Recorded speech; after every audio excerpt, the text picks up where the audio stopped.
Listen, I did almost 40 units. I didn't even make 40,000 bucks. This is a prime example of exactly what I'm talking about. You need to be cautious. What's up, everybody? So in this video, I wanted to talk briefly on the first steps and the key steps around making $100,000 in real estate.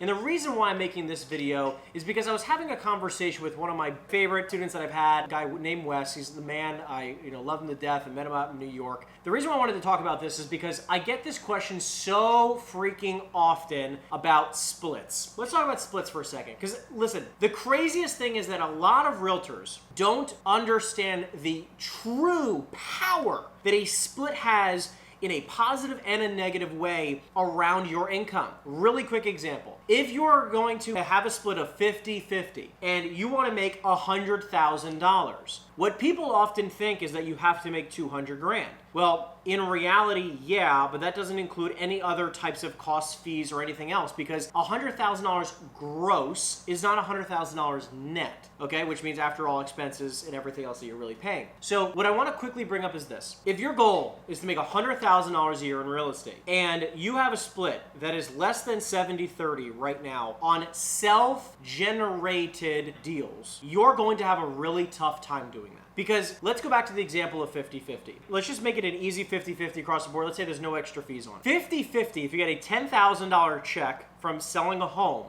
that means you're gonna walk away with 5 grand. However, what happens is when you're a brand new real estate agent, you join a team, which I do believe is a smart idea. However, if that team gives you a 50-50 split, off of a 50-50 split that you have with your brokerage, how much are you actually walking away with? 25%. So that means on a $10,000 commission check, you're going to make $2,500. Now think about it. The reason why we get into real estate is for the elusive big checks that we create in this business, right? 5-figure, sometimes 6-figure check, which is what allows you to have to sell less homes in order to make a lot of money. Because if your goal is to make $100,000, and I'll give you 2 scenarios. If you have one agent that is at a 80-20 split versus somebody who's at a 50-50 with their brokerage, is going to take this person a lot shorter of a time frame. It's gonna be a lot faster for the person who makes 80% versus 50%. But I wanna show you how much faster. Let's break down the numbers. The person who's getting an 80-20 split, let's say it's both a $10,000 check. At 80%, that's $8,000. At 50%, that's $5,000.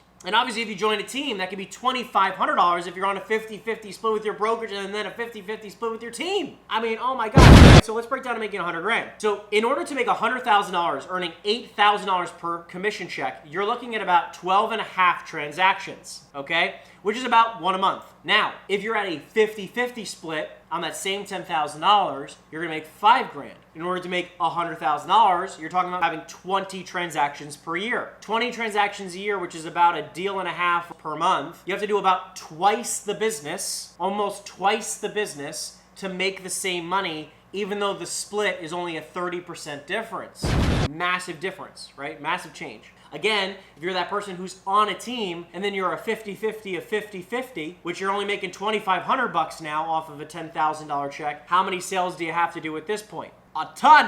You have to do a ton. You have to do 40 transactions, okay? 40 transactions at $2,500 a deal in order to make your same 100 grand. This is only to make your first 100,000. Think about how much more business that you have to do to make 200 or 300 or $500,000 a year. It's a ton of transactions in order to make that kind of money, which is why I stress to people, you need to pay attention to your splits. Don't just agree to a split because the team is nice or the culture's halfway decent, where they're saying they're giving you leads. Because think about this. Let's say, a crazy example like we said before, you're on a team and it's a 50-50 split on all team deals, plus your 50-50 split at your brokerage because you're a brand new real estate agent, which is why you're walking away with 25%. Let's use that as an example. However, the team is going to give you 50% more if it's your own your own deal. So you make, let's just say your net is actually 50%. Because I know a lot of agents that are brand new and they go into a team right off the bat. You might be one of them. Got your license, you join a team, and you're like, great, because they're gonna promise you all these leads and all this mentorship, and that sounds great. But at the end of the day, if you're not tracking your numbers, you're going to end up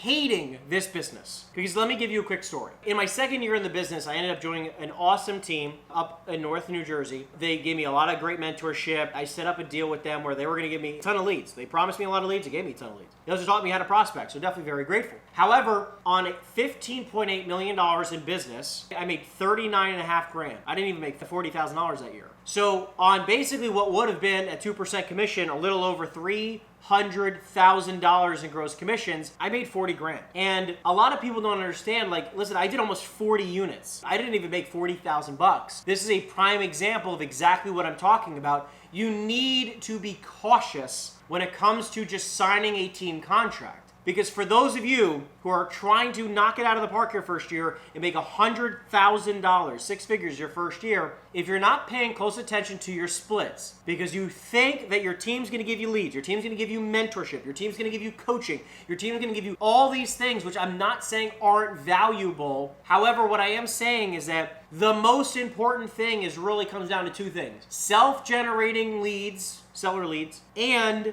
a great split. The reason why I'm with EXP, and this is not an EXP video, okay, just to give you an understanding, this is not a buys video anyways, just listen to this. EXP has a $16,000 cap. So if I generate $80,000 in commissions, I pay them 16 grand. It's an 80-20 split at $16,000 cap, okay? So the reason why I'm here is because they give me the best split, plus a lot of other things, the network and blah, blah, blah. Right, I'm not here to dive into it, stock options, you name it. The point that I'm trying to make, though, is that a big part of it was because of the commission split. So if you're wondering what brokerage I should go to, what team I should go to, I'm not telling you to go to EXP, but I am saying interview more than one company, interview more than one team, because what you're being offered right now might not be the best solution for you long term. Last thing I'm going to say to you is this. If you are on a team and you're wondering like, oh, wow, thanks, Henry, for this information, it's making me think that maybe I shouldn't be on this team, I'm not telling you to jump right now. I'm not telling you to do that. What I am telling you to do is this. Analyze your deals. What is your net percentage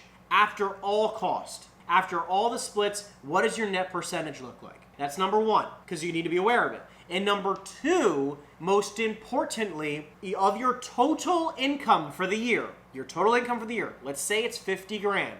What percentage of your income was self-generated deals, you generated the lead, versus a team-generated deal? Because if it's more than 50% team-generated, you should not leave. However, if it's more than 50% self-generated, you need to go. It's time to go. See you later, bye-bye, right? You need to just cut the ties and just move on, because you are going to be way more successful doing it yourself if more than 50% of your business comes from you. Now, going back to the story about me, I was 10% of the 38 deals. I did about 10% of those deals. So when I left, I actually got out of the business because I thought it was real estate. I blamed real estate. We do this a lot. Looking back on my experience, if I was to coach myself, I'd say, listen, if you were to go to a different team with better splits or renegotiate your split, which you can do as well, you might be better off just staying with the team until you can generate more leads on your own. Because if you're not generating more than 50%, you're going to leave the team, and then if you do it yourself, you're going to make a lot less money. Is this making sense? If a team is giving you more than 50%, you stay. If you're generating more than 50%, you go. Okay? So now I'm going to leave you with the last words of wisdom for this is it all boils down to your own self-generated deals. If you're not generating a lot of seller leads, if you're not generating majority of your own business, just in general, I don't care where you are, if you're on a team, if you're not on a team, whatever, if you're not generating a lot of seller leads on your own, you're going to struggle in this business for the rest of your career. Again, this is one of the things that I talk about in my coaching program. And I had a long call with Wes. We're diving into all the same exact stuff. That's why I decided to make a video on it. You need to learn how to generate leads on your own and have a consistent flow of self-generated leads. Because if you're not generating somewhere between 30 to 60 leads a month, warm leads a month, you're going to have a problem. Because what ends up happening is that those leads turn into deals. So if you're only generating 5 leads a month, you're not converting at 100%, which means you're probably not going to convert cold calls at even 20%. So you're probably not even going to close a deal in a month if you're only generating 5 leads a month. This is why I talk so much about lead generation, because it is truly what is going to dictate your income at the end of the year. And again, if you want to join me for any of my coaching programs, click the link in the description down below, and I look forward to jumping on a phone call with you. Other than that, hope you have a fantastic rest of your night, and I'll talk to you soon. Take care.